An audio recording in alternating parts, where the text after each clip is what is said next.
अरे आश्चर्य होता है, झूठ बोल करके तुम सोच रहे हो हम संभाल लेंगे। नहीं नहीं, झूठ तुम्हारा नाश कर रहा है, तुम्हें पता नहीं।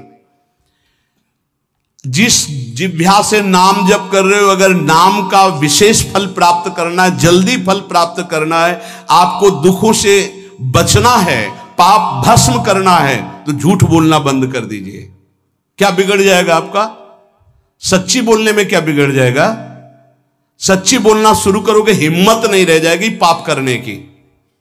ये जो पाप करने की तुम्हारी हिम्मत पड़ रही, झूठ बोलने के कारण पड़ रही।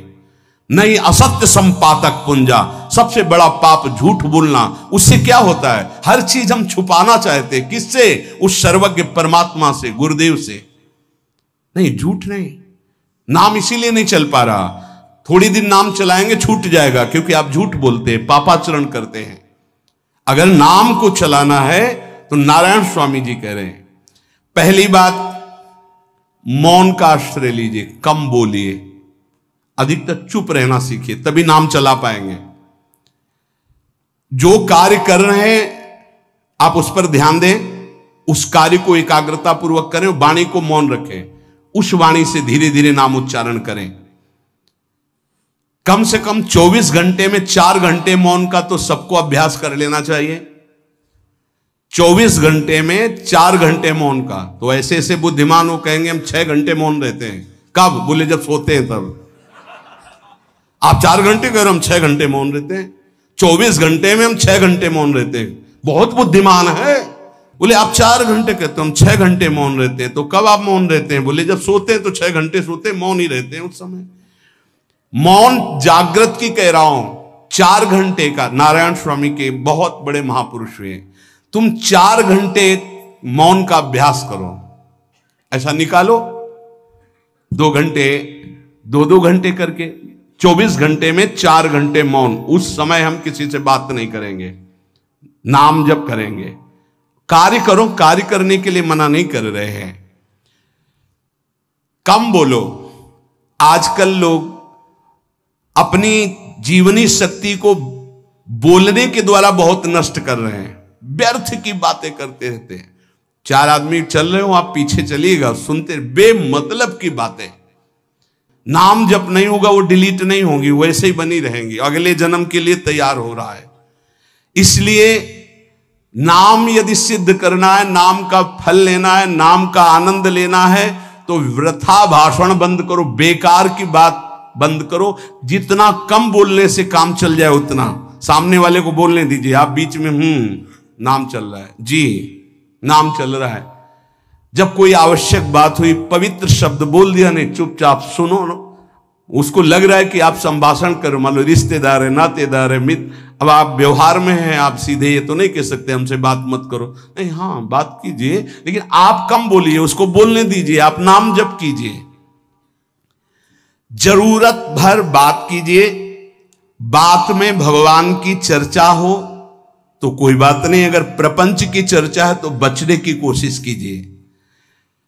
अपने संबंधियों, अपने दोस्तों, अपने व्यवहारियों से व्यवहार, दोस्ती, संबंध शिथिल कीजिए, तभी नाम में प्रीति होगी। अगर ये कि अब हमारे दोस्त आ गए हैं तो फिर वो दोस्त छूट जाएगा नाम, अब बातें शुरू हो गई प्रपंच की। धन्य है ऐसी बुद्धि जो प्रियजनों से भी संभाषण केवल भगवत वाक्यों का, अन्यथा नहीं। इसीलिए इस मार्ग को वर्ण करना बहुत कठिन है। एक ऐसा तुम्हारा निवास स्थान होना चाहिए अलग, जिसमें अपने रिश्तेदार, नातेदार, व्यवहारियों का प्रवेश ना हो। आपकी शैया अलग होनी चाहिए। अगर नाम जापक नाम सिद्ध करना चाहता है, नाम का फल लेना चाहता है, नाम निरंतर चलाना चाहता है, तो जिस आसन पर आप बैठते हैं उसी में प्रपंची, विषयी, संसारिक वृत्ति वाले बैठेंगे तो भजन की वृत्ति नहीं बन पाएगी। एक ऐसा, वैसे होते हैं घरों में बैठने वालों का अलग, लेकिन साधन कक्ष अलग होना चाहिए अपना। किसी का यदि प्रवेश ना हो तो आप देखेंगे कि आपके साधन के परमाणु आपको वहां बैठते ही तत्काल विक्षेप रहित करके भजन में लगा देंगे। अगर घर में ऐसा कुछ ना हो तो एक आसन अपना अकेला रखिए, जिस पर आप शयन करें वो आसन केवल आपका ही होना चाहिए। अगर वो सार्वजनिक बैठने के लिए ही है, ऐसी व्यवस्था नहीं, तो आसन समेट कर अपना अलग रख दीजिए और दूसरे आसनों पर बैठा लिए, फिर वो आसन हटाकर जब आप शयन करें तो आपका आसन होना चाहिए। इसका बहुत बड़ा प्रभाव पड़ेगा। कोई भी ऐसा दृश्य या पुस्तक ना पढ़ें जो वासनात्मक हो और प्रभु के नाम से आपको विमुख कर दे। अखबार आदि, समाचार आदि, ये हमारे चिंतन को नष्ट करते हैं। अगर नाम जप करना है, निरंतर नाम स्मृति बैठालनी है, एक घटना कई मिनट तक विक्षेप देती है। ऐसा हुआ, कैसे लोग हैं, अब उसमें तो समाचार ही हो रहे हैं, सैकड़ों बातें हो रही, पेपर है तो सैकड़ों बातें लिखी हैं, क्या क्या, अब वो सब दिमाग में भर गई। इतना व्यसन है किसी किसी को पेपर पढ़ने का, समाचार पत्र पढ़ने का, कि सुबह होते ही वो विरह में रहते हैं कि पेपर आ जाएगा। आया नहीं, और मिला तो ऐसी एकाग्रता से पढ़ते हैं जैसे वेदांत चिंतन करने वाला वेदांत चिंतन। चश्मा लगा, चाय रखी, ठंडी हो रही, उससे मतलब बीच बीच में चाय और चश्मा से और पूरे दिमाग में वही। अब क्या करेगा, जो पढ़ा है उसका चिंतन बनेगा, वही बोला जाएगा। अब जहां चार मिले तो तुम्हें पता है, उत्तर प्रदेश में ये हुआ, मध्य प्रदेश में ये हुआ, चर्चा दिमाग। नाम जापक पूज्य श्री नारायण स्वामी कह रहे हैं, अखबार पढ़ना, दुनिया भर के प्रपंच की जिसमें बातें हैं, ऐसे समाचार, ऐसे टेलीविजन देखना, ये तुम्हारे हृदय में नाम नहीं चलने देंगे, तुम्हारी स्फुरणा को गंदी कर देंगे, बेकार का वक्त खराब होगा। इसलिए अगर आपको पढ़ना ही है तो धार्मिक ग्रंथों को पढ़िए, अपने इष्ट संबंधी ग्रंथों को पढ़िए नाम जपने के लिए। किसी को कभी वचन न दें। पांचवा, बहुत बहुत पॉइंट की बात करें, यदि आपने किसी को वचन दे दिया और पूरा नहीं किया तो भजन का फल वहां जाएगा, ध्यान रखना। यही हमसे सब त्रुटियां होती रहती है अपने लोगों से। जाओ आज से बाद वचन दे दिया, हम ऐसा नहीं करेंगे, नहीं करेंगे चाहे मर जाएं। और अपने लोग ऐसे फिसड्डी हैं कि शाम के वचन देते हैं और सुबह फिसल जाते हैं। 2-4 दिन बहुत चला, फिर फिसल जाते हैं। बोले कसम से आज से ऐसा नहीं करेंगे। तो आप इसको खिलवाड़ न समझें, आपके सुकृत नष्ट हो रहे हैं, वासना आपके सुकृतों को नष्ट कर रही। दूसरा, जैसे आपने किसी से कहा कि मैं शाम के 5 बजे आ जाऊंगा, तो 5 बजने में 5 मिनट कम होने पर आपको पहुंच जाना चाहिए, 5 मिनट ओवर होने पर नहीं, उसके पहले ही आपको ऊपर। यह संतों के जीवन में देखा गया है। समय का बहुत बड़ा जीवन में अस्तित्व है। अगर आप किसी को समय दें, फिर उसमें प्रमाद स्थिति नहीं होनी चाहिए। 5 मिनट पहले पहुंचिए। समय दिया है किसी को तो 5 मिनट पहले उसको इंतजार ना करना पड़े। रात को सोते समय नाम जापक उपासक विचार करें, मेरा नाम किन किन कार्यों में छूटा, मेरे से कौन कौन सा पाप हुआ, मैंने कौन सी आज गलती की जो नहीं करना चाहिए, और उसे डायरी में नोट करें। नारायण स्वामी कह रहे हैं दूसरे दिन सावधानी पूर्वक वो गलतियां ना होने पावे जो हमने आज की। जब उपासक सत्य बोलना स्वीकार करता है तो उसके हृदय में डर जागृत हो जाता है। ध्यान रखना, डर ये माया के द्वारा प्रेरित है। अगर व्यापार में सत्य बोलेंगे तो पैसा अधिक नहीं आएगा, अगर हम सत्य बोल दिए तो डांट लगेगी, अगर हम सत्य बोल दिए तो सब लोग जान जाएंगे मैं ऐसा गंदा हूं। सच्ची मानिए, सत्य बोलने का नियम ले लीजिए, आप निष्पाप हो जाएंगे, आप महात्मा बन जाएंगे अंदर से। कोई भी पापाचरण आपके जीवन में नहीं रह जाएगा। भगवान का नाम सत्य है, उस नाम को चलाने के लिए झूठ बोलने वाला नाम को कैसे चला सकता है। सत्य बोलने से यदि तुम्हारा नुकसान हो रहा है तो तुम सह जाइएगा। नारायण स्वामी कह रहे हैं उससे बड़ा लाभ आपको श्री भगवान प्रदान करेंगे। आप सत्य बोलिए। आजकल भगवान पर विश्वास नहीं, इसलिए झूठ पर विश्वास है। कलयुग की ऐसी प्रेरणा है कि सब झूठ बोलने लगे हैं। कोई डरता ही नहीं झूठ बोलने में, पूरा का पूरा। जैसे नहीं कहते कुछ तो सत्य होगा, ऐसे ऐसे महानुभाव हैं कि 100% झूठ बोल जाते हैं, 100%। धन्य है मोबाइल जो झूठ बुलाने में बहुत प्रवीण है, बहुत प्रवीण है। अरे भाई हम नहीं मिल सकते, आज हमारा मन नहीं है, खत्म खेल हो गया, सत्य बात है, नहीं मिल सकते आपसे, मत उठाओ फोन। अगर तुम्हें झूठे ही बोलना है तो फोन क्यों उठाओ? नहीं बोलेंगे, नहीं उठाएंगे तो समझ जाएगा कि उनकी रुचि नहीं। ये झूठ क्यों बोलना, सत्य बोलो। झूठ से यदि आप बच गए तो आपके जिह्वा पे नाम निरंतर चलने लगेगा। ये झूठ ही नाम नहीं चलने दे रहा। असत्य आचरण, छुपाने की वृत्ति, असत्य भाषण, ये नाम में प्रीति नहीं। किसी को भी फुसलाने के लिए झूठ मत बोलिए। सत्य बोलने का अभ्यास कर लिए तो पापी जीव भी महात्मा बन जाए। सत्य आवश्यक है। एक बड़े कागज पर ऐसी जगह लिख के रख लो जहां तुम उठते बैठते देखते हो कि मुझे सत्य बोलने का नियम लेना है, झूठ नहीं बोलना है। सत्य साधन कर लो, फिर देखो नाम कैसे चलता है।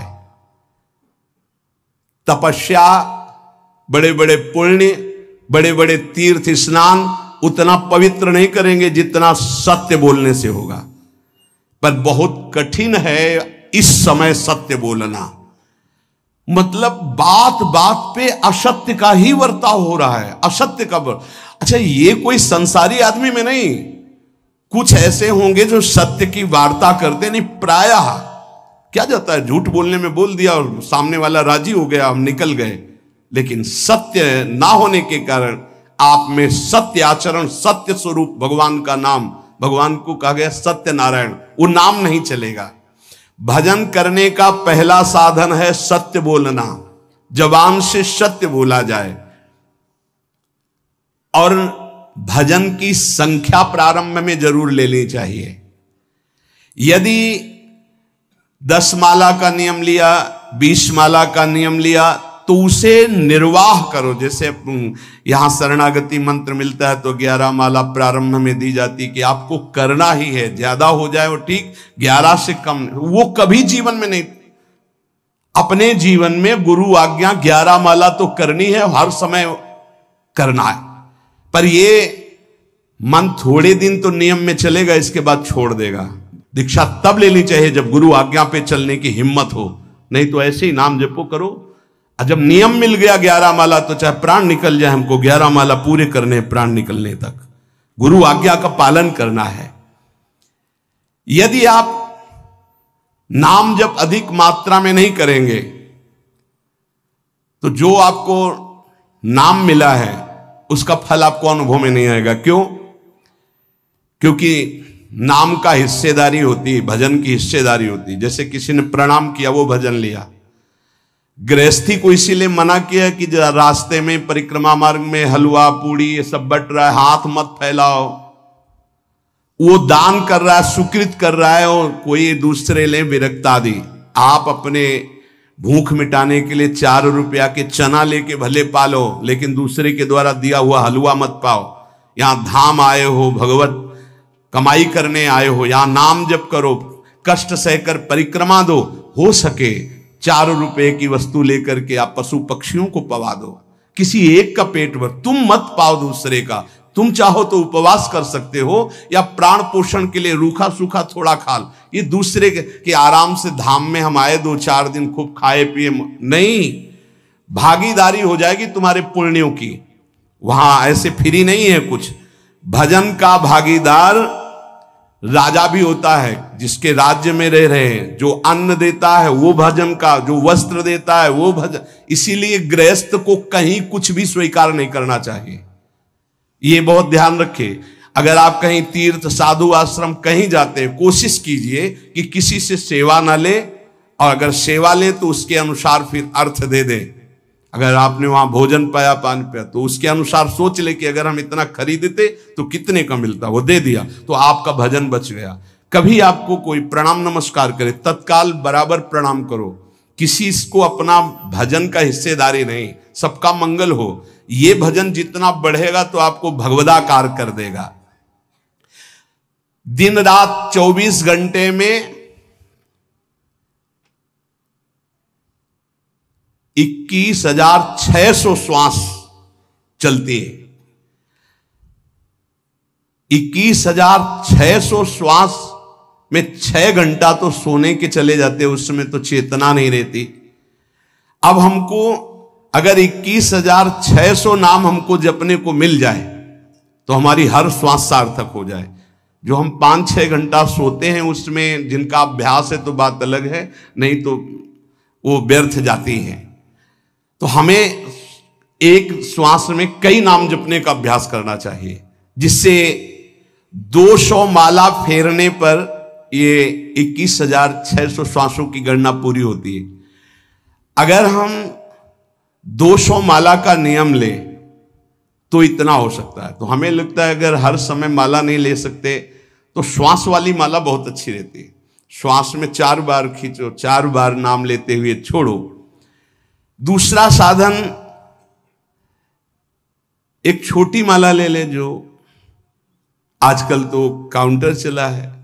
काउंटर में ज्यादा सुविधा संसार के क्रियाओं में रहने वालों को होती कि किया अपनी जेब में डाल लिया। तीसरा साधन वो बहुत कठिन है, मन की वृत्ति से नाम जप करना। माला, श्वास और मन की वृत्ति, उसमें श्वास की भी गणना का ध्यान नहीं रहता, उसमें केवल चिंतन होता है, चल रहा है। पर ये आखिरी स्थिति होती, इसी के बाद वो परिपक्व अवस्था को होता है। जिह्वा से धीरे धीरे नाम उच्चारण करते हुए ये पहला अभ्यास है। प्रारंभिक को एकदम मानसिक में नहीं पहुंचने की चेष्टा करनी चाहिए, 2-4 नाम के बाद मन प्रपंच में फंसा देगा। दूसरा अभ्यास कंठ से में, जैसे हम जिह्वा से राधा वल्लभ श्री राधा वल्लभ श्री राधा वल्लभ श्री, इसे वाचिक जप कहते हैं। मंत्र नहीं होगा, ऐसे नाम होगा। फिर उपांश ऐसे, फिर कंठ से चलता है, फिर हृदय से चलने लगता है, फिर नाभि से चलता है। जिसका नाभि से चलने लगता है उसका परावाणी के द्वारा भजन, वो सिद्ध पुरुष कहा जाता है। 4 वाणी, परा, पश्यंती, मध्यमा, वैखरी। वैखरी जो बोल रहे हैं, जो कंठ से, फिर हृदय से पश्यंती, परा नाभि से, मूलाधार केंद्र से लेकर के संपूर्ण ब्रह्मांड में इसमें नाम गूंज रहा है, वो सिद्ध पुरुष का होता है। पहला अभ्यास जिह्वा हिला करके शुरू करें, राधा राधा राधा राधा। फिर कंठ से, कभी हमारे सदगुरुदेव भगवान को देखना, अगर कोई आ गया और बातचीत का हुआ तो यहां से तत्काल चलता दिखाई देता है ना, कंठ ऐसे ऐसे हिलने लगता है कंठ। अगर शांत बैठे तो फिर नहीं दिखाई दे। अगर कोई है आसपास तो इतनी तीव्रता लगन होती कि कहीं छूट ना जाए नाम। कंठ से विशिष्ट अभ्यासी का, फिर हृदय से परिपक्व अभ्यासी का, और नाभि से सिद्ध महापुरुष का, परावाणी से चलता है। अगर 1 वर्ष तक जिह्वा से अभ्यास किया जाए, ये मैंने किया है, नारायण स्वामी कहते हैं, तो दूसरे वर्ष में कंठ से प्रारंभ हो जाता है।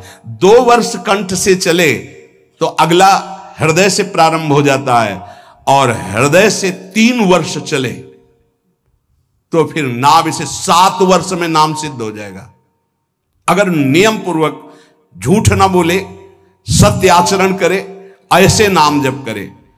हम ये कहते हैं कि चलो थोड़ा धीमे ही सही, पर 12 वर्ष में तो आपको सिद्ध हो जाना चाहिए। 12 वर्ष, यहां बोले 30 वर्ष के 50 वर्ष हो गए साधन करते हो, ज्यों कहते हो कोई परिवर्तन नहीं। इसका मतलब अंदर से नाम नहीं चलाया जा रहा, नाम में रुचि नहीं।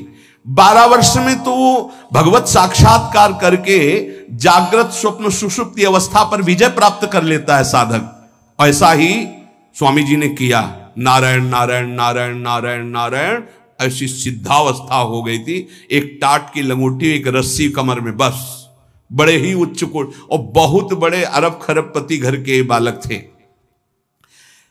सारी सिद्धियां उसके पैरों में लौटने लगती हैं, जिसका नाभि से भजन प्रारंभ हो जाता है, परावाणी से।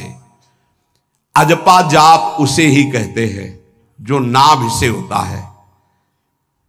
अजपा जाप करने वाले उपासक में जो अजपा जाप करने की चाह रखते हैं, पहला भोजन पर ध्यान दे, सात्विक भोजन, पवित्र भोजन। भाई नाम का स्वाद नहीं मिला तो कुछ लोग जो है बहुत प्रसन्न होते हैं जब संसारिक पदार्थ आता है। बड़ी कृपा श्री ठाकुर जी की रही है कि इस विषय पर जो है बहुत परिपक्व किया है।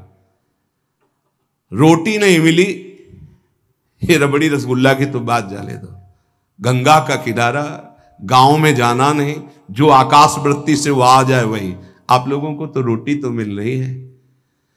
पहला नाम सिद्ध करने के लिए भोजन सात्विक और थोड़ा, अगर एक समय पाके निर्वाह कर लो तो अच्छा, नहीं तो 2 समय, 3 समय पाने का तो अधिकार ही नहीं साधक को।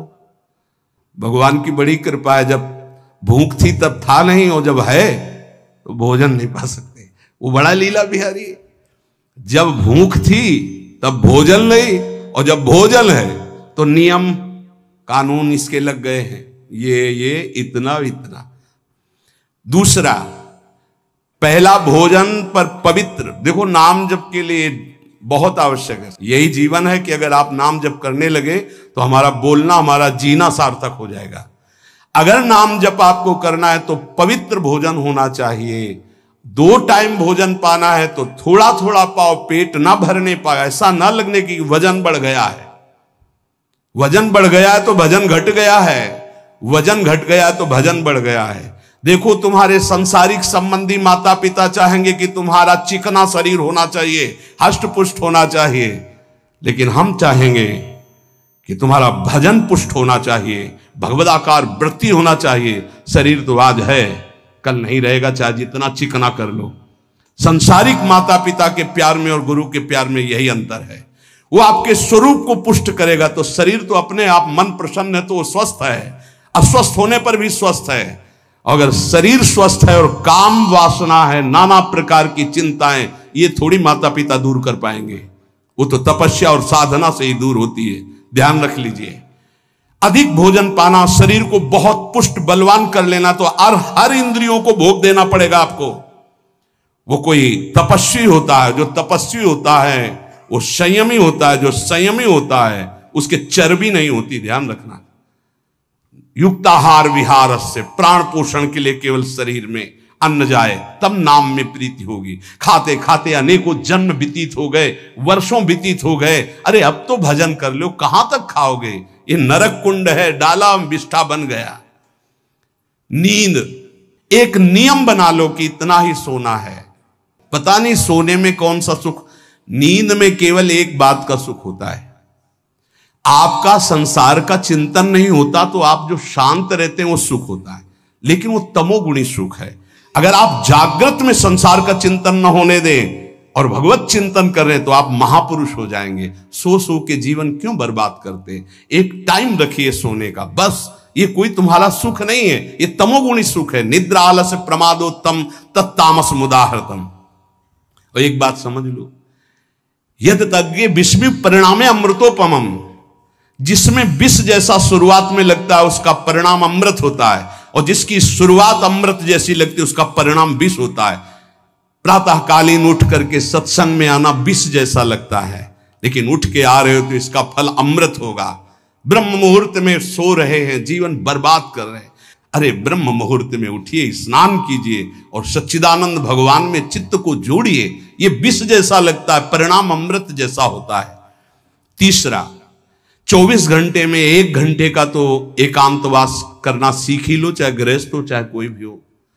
1 घंटे हमसे कोई बात नहीं करेगा, अपने दरवाजा बंद, थोड़ा 1 घंटे कोई ऐसा समय निकालो जिसमें चित्त को केवल श्री कृष्ण से जोड़ो, प्रियाजू से जोड़ सको। चौथा, विरक्त साधक, तकिया गद्दा, ये सब चीजें अगर लगा के सोओगे तो नाम जप नहीं होगा। देखो, हितधाम में कुशासन और एक ईंट कुशासन के नीचे, सर्दी में ओढ़ने के जो हमारे कंबल थे वो आटे का बोरा बलराम जी ला के दे थे। जीवन को यदि आप कसौटी पे नहीं कसेंगे तो भजन नहीं होने वाला। अब तो शरीर रोग से ग्रसित है, आप चाहे जहां रखो चाहे जैसे रखो, प्रिया जो जाने। जब तक हमें भगवदाकार वृत्ति ना हो जाए तब तक विषयों को स्वीकार नहीं। ऐसे हैं साधक, बड़ा सुख मिलता है। एक ऐसे पड़ा हुआ है आसन, उनके कमरे में जाके देखिए, केवल आसन ही है। कितने ऐसे साधक राधा के कुंज में रहते हैं जिनकी चटाई केवल है, न तकिया है, न गद्दा है, न कोई। उसी चटाई को ऐसे खड़ा कर दिया, बिछा लिया, बस उसी में पड़े, भोजन मिला पा लिया, ऐसे रह रहे हैं। कमरे में देखो जाके तो ऐसा लगेगा कि इसमें कोई रहता ही नहीं, कुछ है ही नहीं, केवल चटाई है। तकिया गद्दा विशेष विलासिता की वस्तुएं तो नाम जप नहीं होने वाला, ध्यान रखना। जहां पड़े आराम से नींद आ जाएगी, सो जाएंगे, और जब तो नींद उतनी आएगी जितनी आवश्यकता है। भजन का खजाना तिजोरी में रखें, कभी किसी से बताएं नहीं कि आपका भजन कितने माला कितना होता है। पूज्य नारायण स्वामी जी कह रहे हैं, भजन को खजाने में रखने का मतलब है लूटने वाले डाकू माया भेजती है, काम क्रोध लोभ मोह मद मत्सर आदि, और प्रिय गृहस्थ भगत आदि। कैसे प्रिय गृहस्थ? स्वामी जी अब ये सब आप ही कहा है, बहुत बीमार है, आप देखना। ठीक है, दूसरे की दुख निवृत्ति करना संत का स्वभाव होता है, पर हम जिस मार्ग के पथिक है, हमारा कर्तव्य है। हमारे पास हमारे प्रभु के सिवा कोई नहीं, हमारा जो कुछ है वो प्रभु हैं। ए भैया, जैसा श्री जी चाहेंगे वही सब मंगल करेंगे, ये शब्द होना चाहिए, उससे उसका भी मंगल होगा, आपकी भक्ति पुष्ट होगी। कभी भी जो गृहस्थ में भजन करता है, किसी भी तरह का किसी से भी कोई प्रतिग्रह ना ले। नहीं ले लो, ये लो ही बढ़िया है, रख लो। नहीं महाराज, हमारा ये मार्किन का गमछा ही काफी है हमारे लिए। नहीं नहीं नहीं, ये प्रसाद पाल, हाँ इतना किनका दे दीजिए, भगवत प्रसाद है, ये हमारे लिए पर्याप्त। गृहस्थी में अगर आप भजन करते हैं तो अपने भजन को बचाने के लिए किसी से भी दान पुण्य, किसी का भी बट रहा है वो स्वीकार न करें, किसी से प्रणाम नमस्कार, किसी से अपनी सुविधा सेवा स्वीकार न करें। और जो विरक्त है उसको ध्यान रखना चाहिए कि हमारा जीवन केवल जगत मंगल के लिए विश्वेश्वर भगवान को समर्पित जीवन है। ना हम किसी को शाप दे सकते हैं, ना किसी को वरदान दे सकते हैं। सेवक स्वामी की इच्छा को देखता है, ऐसा ऐसा, हाँ प्रियाजू की जैसी इच्छा होगी वैसा। नहीं, आप ऐसा नहीं, प्रियाजू का बस जबान से कभी ना किसी के प्रति शाप का, और ना हरिराम व्यास जी ने कहा है कि शाप और वरदान हमारे स्वामी की, तो हमें हर बार में यही बोलना है, जैसी प्रियाजू की इच्छा, जैसी श्यामाजू की इच्छा। नहीं, आप कुछ कह दीजिए तो राधा राधा राधा, नहीं कैसे मंगल होगा, आशीर्वाद दीजिए राधा राधा राधा, बहुत संभाल के। महात्माओं को इस बात में सावधान रखना चाहिए कि ये माया ममता का रूप धारण करके तुम्हारी तिजोरी को खाली कर देगी। खजाना लूटने के लिए माया बहुत अनुभवी महापुरुष है, सेवक के रूप में आती है, खास सेवक बनकर। आज तक जहां दगा हुआ है तो खास से हुआ है। जब वृक्ष कटने लगे तो आपस में बात की, भाई ऐसा कौन आ गया जो हमें काट सकता है? बोले हमारा कोई मिल गया। तो कुल्हाड़ में जो बेट है ना, बोले मिल गया कोई हमारा। खास बन करके आती है माया, सेवक सेविका रूप लेके। बहुत अनुभव की बात महापुरुषों की, मान लीजिए विरक्त जनों के लिए खास बात है। सेवक सेविका रूप रख करके माया आएगी। इसके बाद अगर आपने स्वीकार किया, फिर तुम सेवक होगे, वो स्वामी होगी। समझ रहे हो? बहुत अंदर से इस बात को समझ लीजिए।